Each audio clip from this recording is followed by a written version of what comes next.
All right, let's get into this. We're looking at a pretty fascinating sales playbook designed for Sri Lanka's financial industry. But I want you to forget everything you think you know about sales. This isn't about cold calls or pushing a product. We're talking about a journey, a quest really, where the prize isn't just a signed deal, but helping to shape the entire future of finance. And this quote, this is the guiding principle for the whole thing. It's the core idea that changes the game entirely.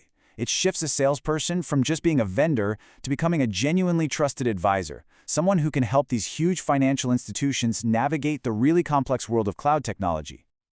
So why call it a quest? Well, because in the high-stakes, super-regulated world of banking, the old maps just don't work anymore. The traditional sales pitch, it falls flat.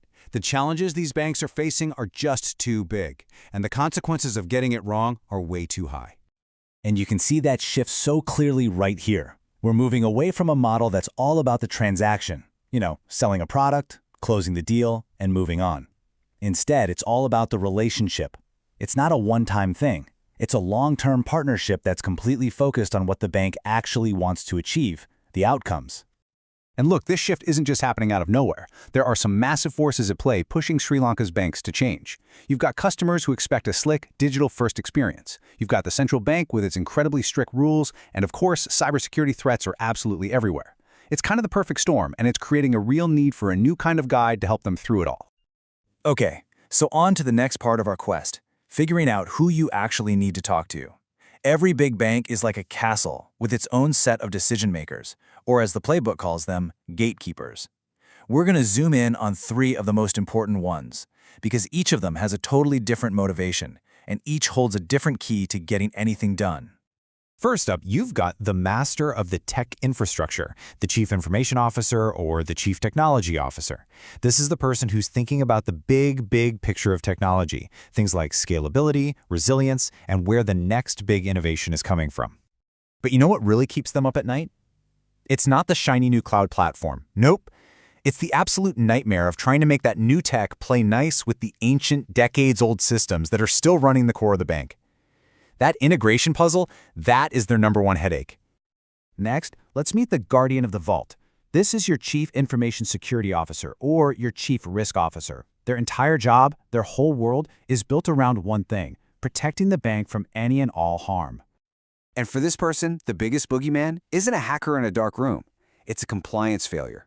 A single misstep with the central bank's guidelines could lead to absolutely massive, even crippling, financial penalties. That's the fear that drives their decisions.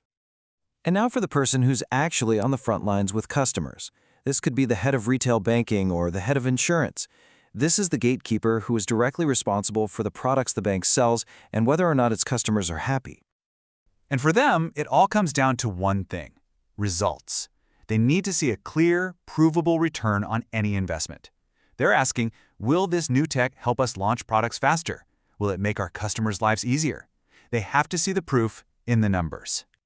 So, how in the world do you talk to all these different people with all their different worries? Well, this is where the playbook gives our hero a kind of secret weapon, a 4-step consultative map. And this isn't a sales pitch. It's a framework for genuinely understanding their world and, most importantly, earning their trust. It all starts with discovery, where you just listen and try to understand their real problems.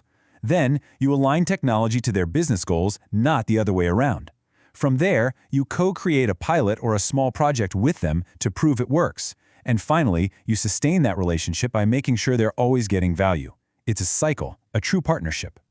Now, a really crucial skill on this quest is learning to speak a completely new language. You have to stop talking in all that technical jargon, servers, databases, APIs, and start speaking the one language every single one of those gatekeepers understands, the language of business value. This is how you do it. This is the translation key.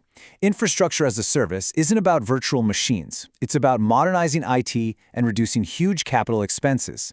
Platform as a service isn't about code libraries. It's about building new things, like fraud detection models, way faster. See? You're not selling technology, you're selling a better business outcome. Okay, let's make this even more tangible. Look at this number, 50%. When you just see a number like that, it's powerful, it grabs your attention. But what does it actually mean for a bank? It means this, a 50% cut in the time it takes to process an insurance claim. Think about that. By using cloud automation, you can take a process that might have taken weeks and shrink it down to just a few days. That's not a tech metric. That is a game-changing result that directly impacts the bottom line and makes customers way happier. And that brings us to the final act of our journey. This is where our hero has to face the dragons in the cave, the objections. But what the playbook teaches is that every single objection isn't a roadblock. It's actually a doorway to a much deeper, more important conversation. And here it is, the big one, the question you are absolutely going to get in every single one of these conversations. It's a totally fair question, and it's a critical one. So how do you answer it without sounding defensive? You reframe it. Instead of just saying, oh yes, it's secure, you use it as a chance to educate. You open up a discussion about the shared responsibility model, which clarifies who is responsible for what. It's a chance to talk about modern ideas like zero trust security. You turn a no into a tell me how. And then comes the other massive hurdle, especially in a place like Sri Lanka. This one is often the real deal breaker, and it comes from a deep-seated fear of getting on the wrong side of the regulators. And again, the answer isn't to argue. It's to show them the proof. The right response is to share real-world, local case studies of other banks that have already done this, successfully, and in full compliance with central bank guidelines. You see, proof is always more powerful than a promise. So once you get past these objections, you can start using these strategies to really build the partnership. You start small with a pilot project to prove the value. You land one solution and then expand from there. You actually use compliance as a selling point to calm those fears. And before you know it, you're not just a vendor, you're co-innovating with them on their next big thing. Which brings us to this final thought-provoking question. What this entire playbook seems to argue is that while the tools are definitely technology, the real foundation for modernizing Sri Lanka's financial future, well, it isn't just silicon and code. I think the real answer is you simply can't build one without the other.